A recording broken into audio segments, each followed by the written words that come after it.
What's going on, everybody? It is that man Trip, and we are back again, and I would not be a man of my word if I didn't at least give my thoughts on this video. I remember a couple weeks ago on the King Trip podcast, shout out twitch.tv/thatmantrip and to twitch.tv/king VIII, when we talked about Call of Duty Vanguard for a little bit. And you know, I wouldn't be a man of my word if I didn't at least try the beta and give out some of my thoughts on how I felt. How did it go? You know, what's it looking like up to this point? My opinion still stands. I know I'm not gonna play it, but at least when it first drops, at least I'm not gonna play it when it first drops like that. Disclaimer, these are my thoughts. Call of Duty fanboys, please don't get tight that it might not be, you know what I'm saying, the Mountain Dew and Doritos injection for your starving FPS soul, all right? It's not that. These are just general thoughts of me, you know what I'm saying? I'm just going over what I felt, going over what I saw when I played up to this point, you know what I'm saying? The gameplay is mine, and my thoughts are mine. Now, I wanted to start with the good. Some of the things that I saw that I actually liked in the beta. We can start with the game speed. Now, the first most obvious thing was I really felt that, you know, well, and it's also true that it felt akin to Modern Warfare 2019 because, I mean, they're literally working with a lot of stuff from that Modern Warfare engine. So the game speed felt way better. The game felt, you know what I'm saying, way better than I thought it was going to be because it's based in the Modern Warfare engine. And of course, you know, a lot of good things came from that. And I can't complain. You know what I'm saying? They made the right decision to steal from that. You know what I'm saying? Just build off that and keep it pushing. That was a good, you know what I'm saying? It felt much better considering the World War II setting that we was going to go into. I'm like, oh my gosh, here we go. It's going to be all, it feel a little bit sluggish and stuff like that. It did in certain aspects, but to me, the game speed felt a lot better than I thought it was going to be. So I will give it that. The map pacing, like the tactical, the assault, the blitz, basically the player count in each of the maps you'll play, it like kind of rotated as you went. I was just playing quick play most of the time, so I got different ones every match. I liked it. I actually liked it how they implemented it, especially when you go into quick play, you're trying to get a quick match in, and you know how that fit into everything. You know what I'm saying? That was really cool to me. Again, I like this the variety of gameplay styles. Sometimes you get 6v6, sometimes you get 18v18 and stuff like that. Like you go on, you know, these big ass maps. However, I liked it a lot. But however, this could be really dangerous. And we can get to that point when we switch over to, you know what I'm saying, what I didn't like. And you could be treading dangerous water with this. But so far, I like the mix up of the different player counts in those maps. Patrol mode was really fun. These type of game modes, in my opinion, are the best that Call of Duty has ever produced. Like, again, Hardpoint, Team Defender for Modern Warfare 3, Capture the Flag. This is my like the pinnacle of fast-paced, you know what I'm saying, gameplay, like objective-based gameplay where, you know, people rush into an objective. It's not nobody camping on one side of the map or anything like that. At least you're gonna be in one specifically defined area where y'all gonna have to fight, you know what I'm saying, fight for control over, get through to. Patrol really, you know, did a good thing by, you know, basically just taking a hard point and moving it across the map. It was really fun. I liked it. Again, focused gameplay. You can get a lot of nice kills and kill streaks, you know what I'm saying, predicting where you gotta sit on the map, chasing after it, being in the zone, especially on, like, you know, maybe probably like the middle player count, like 10v10. That's probably where it was best. When it got a little bit too large, and on certain types of maps, like the snow map, I completely forgot. I think it was Red Star. It got a little bit a little bit campy, and again, people were kind of stuck. But that's kind of speaking to other things. I think they could add a couple of different routes, maybe to spice up. You know, maybe it'll start maybe like a bit different position in the map, or it'll start in the middle every time, and then from there it'll branch out to a different direction every map. At least have a couple of those routes so people don't have it fully scouted and can like camp lanes and stuff like that. I would rather, you know, you have a little bit of variety in that way to keep the gameplay fresh, especially for the game mode. That was pretty much the main positive. Now let's get a little bit into the things I did not like about Vanguard and what I've seen so far in the beta. First and foremost, why did we just decide to splice everything the mini-map was doing in previous Call of Duty titles? I do not like that. Just the straight splicing of mini-map functionality through the perks, through the intel, the mini-map in general, and then the coordinate markers. Like, everything just became even more like dispersed from that, and I personally don't like that. Like, why did we have to get so granular on that separation? They basically added this perk called radar, and that makes enemies appear on your mini map when they fire an unsilenced weapon.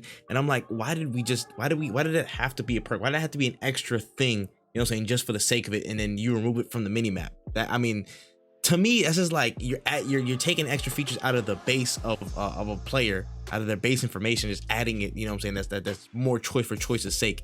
You know what I'm saying? Like, I felt that was a bit unnecessary, and it did not help with the craziness of the map. And again, combine that lack of knowledge on a base player without people who don't have that perk with literally the thousands of bad spawn points that are still in Call of Duty, which we can get on in a little second. It's just not fun. It's not fun to deal with. It's really hectic, and I just didn't like that they switched it and like kind of separated that even further. Now, every year we know this always happens. There's always a select few guns that are COD's favorites.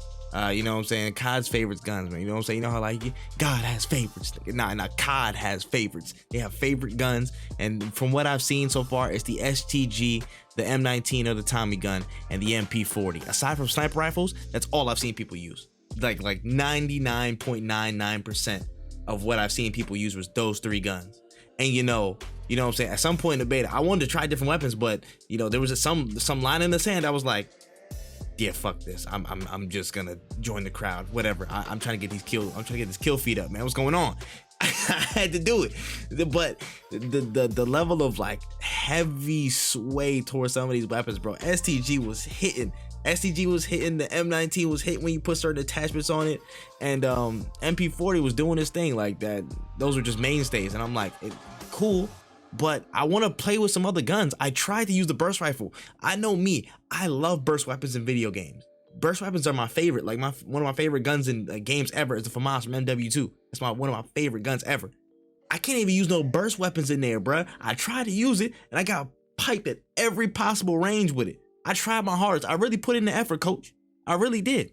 But it just wasn't working, bro. Spawns. The spawns were absolutely atrocious. Like, it was so bad, and especially speaking to an earlier point, like speaking on patrol, it was just so difficult when you're looking at the patrols moving one way, and like you're looking at a whole spawn, and either you're looking at people who are completely spawn trapped and they keep going back to that same spawn. There's like 10 people recycling that same spawn point, or you're on the other side and you're getting destroyed from 8 different angles and you just spawn in the same spot every time.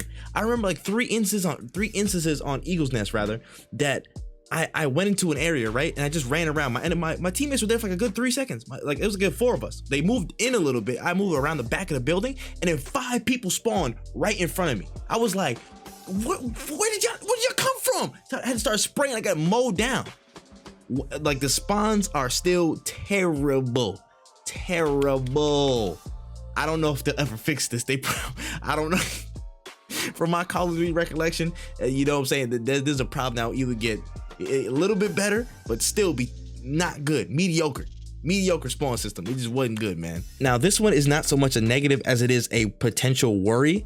And again, it does speak to one of my earlier points of the pacing. And my last point would be, there are already cheaters. That this has nothing to do with the gameplay necessarily, but there are already cheaters in Call of Duty, bro. What happened to the effort to, you know what I'm saying, anti-cheats and making it happen and putting the foot down on cheaters?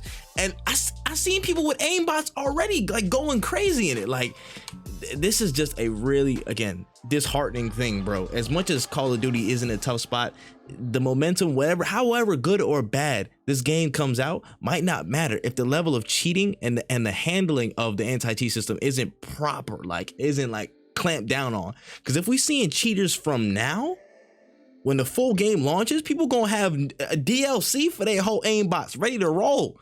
Like, and it's just gonna kill the momentum of the game, what little it has, in my opinion, compared to other drops that are coming out for the rest of this year. I just don't see how, you know what I'm saying, like, these cheaters, they're just going like left, right, and center, bro. I seen a dude literally have the wall hacks all over the place, all on Eagles Nest, getting pure headshots. Like, I don't get it. I don't get it, man. It don't matter how good the game is. It doesn't matter how good these tweaks are. You know what I'm saying? It could be perfect. Y'all could fix spawns. Y'all could, you know what I'm saying, correct the map pacing. Y'all could, you know what I'm saying, double up on patrol, bring a whole bunch of great modes, fix the weapon balancing, and do all that. But if there's cheaters in the game, and if you make it rampant like you did Warzone, like Warzone currently is still, it doesn't matter what, you know, what product you put out. It's dead. It's dead just because nobody wants to play with all them cheaters. So That's a big task for y'all to fix up, man. It's a big task. But again, just for the general sake of I want good games to drop, I really hope they take care of it, man. I really hope they get rid of that, because nobody wants to play a game, even Call of Duty, nobody wants to play a game with cheaters, bro. A quick message to the cheaters. I hope all y'all step on some Legos, like hard body. Like I do a Jeff Hardy flip into some Legos. Just non-stop, just straight, like from the top rope. Y'all do the whole thing where he puts the 2 fingers to his mouth and it jumps in. And it's all Legos. And they all stick. But anyways, that's all I have for my thoughts on this. Shout out to everybody who stayed through the whole video and listened to all my thoughts. I'm probably gonna give it a couple more runs just to like confirm my thoughts and see if they made any tweaks during the beta. But yeah, my point still stands. My position still stands that I'm not picking this game up on the first watch. I'm not picking this game up on the first day, the first go around, whatever you want to call it. And yeah, I'm gonna be looking at other titles as they drop in the fall. But again, probably come around to this maybe next year, maybe sometime in the middle of the year, see how it plays, see how it fares, man.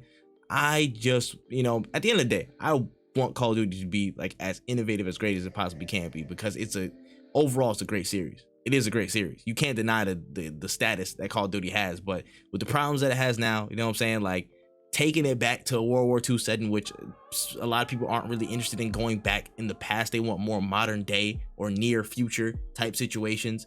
You're already building an uphill battle in terms of interest, in terms of gaining and maintaining interest from the fan base.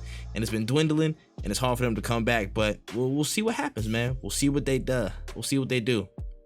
But I'm looking for Battlefield. Anyways, I'm out of here, man. I'm out of here. Y'all make sure y'all like, subscribe, and I will see y'all in the next one. Gone.